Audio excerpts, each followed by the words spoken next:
हम सब की जिम्मेदारी बनती है कि जीरो टॉलरेंस की वृत्ति के साथ हम देश को नारकोटिक्स फ्री बनाए, नशा मुक्त बनाए और प्रधानमंत्री जी का जो संकल्प है उसको चरितार्थ करें। आज यहां नारकोटिक कंट्रोल ब्यूरो के रायपुर जोनल यूनिट का वर्चुअल उद्घाटन हुआ। 5000 वर्ग फीट में फैला हुआ ये ऑफिस नारकोटिक्स कंट्रोल के लिए अपने आप में कंप्लीट ऑफिस है। मैं राज्य सरकार का भी धन्यवाद करना चाहूंगा कि हमें भूमि और बाकी सारी सुविधाएं उन्होंने दी है।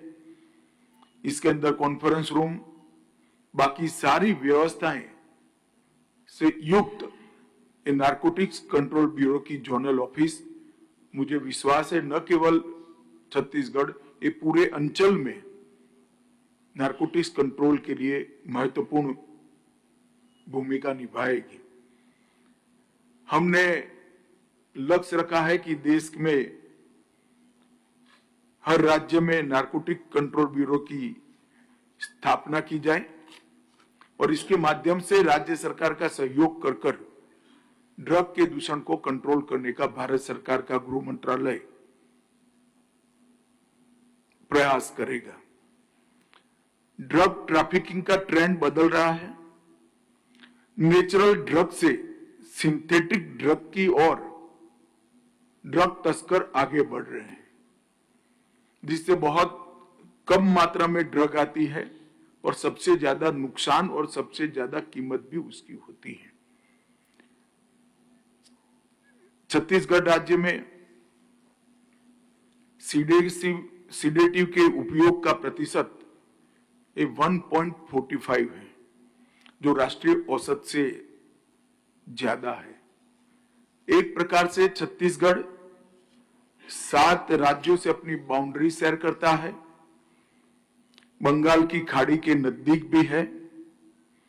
ओडिशा और आंध्र प्रदेश की कोस्टल कनेक्टिविटी भी ड्रग का एक रूट तैयार करती है और गांजा की तस्करी आंध्र ओडिशा के सीमा से होती है।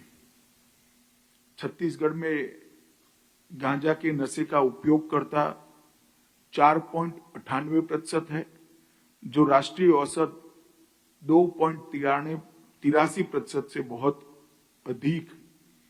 वो हमारे लिए एक चिंता का विषय होगा। आज मैं इस कॉन्फ्रेंस में जुड़े हुए सभी लोगों को आग्रह करना चाहता हूं कि इन्वेस्टिगेशन को साइंटिफिक तरीके से हम करें। टॉप टू बॉटम और बॉटम टू टॉप अप्रोच को एडॉप्ट करना पड़ेगा। एक छोटी सी दुकान पर अगर नशे की पुड़िया मिलती है तो वो देश में कहां से आई या कहां पर बनी, तब तक का पूरा नेटवर्क ध्वस्त करने के दृष्टि से हमने इन्वेस्टिगेशन करना पड़ेगा। नारकोटिक्स का केस एक कोई केस नहीं हो सकता है। पूरे तंत्र को, उसकी पूरी इसके पीछे के बैकग्राउंड को ध्वस्त करने की दिशा में हमने इन्वेस्टिगेशन को करने की आदत डालनी पड़ेगी। जिस तरह से मैंने कहा बॉटम टू टॉप अप्रोच, इसी तरह से टॉप से बॉटम तक का अप्रोच भी लेना पड़ेगा। एक बड़ी मात्रा में गांजा या चरस या ड्रग्स मिलता है तो वो किसके माध्यम से उपयोगकर्ता तक जाना था, उसका भी इन्वेस्टिगेशन कंप्लीट करना पड़ेगा और वो इन्वेस्टिगेशन बहुत कठोर होना चाहिए। जब तक आप पूरी चेन को समाप्त नहीं करते हैं, ये पूरे नेटवर्क को ध्वस्त नहीं कर सकते हैं, इस पर हम कंट्रोल नहीं कर सकते।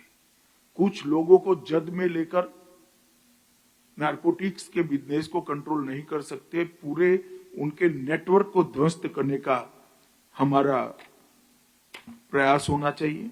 न्यूज नेशन अब व्हाट्सएप पर खबरों के ताजा अपडेट के लिए न्यूज नेशन के इस QR कोड को स्कैन करें।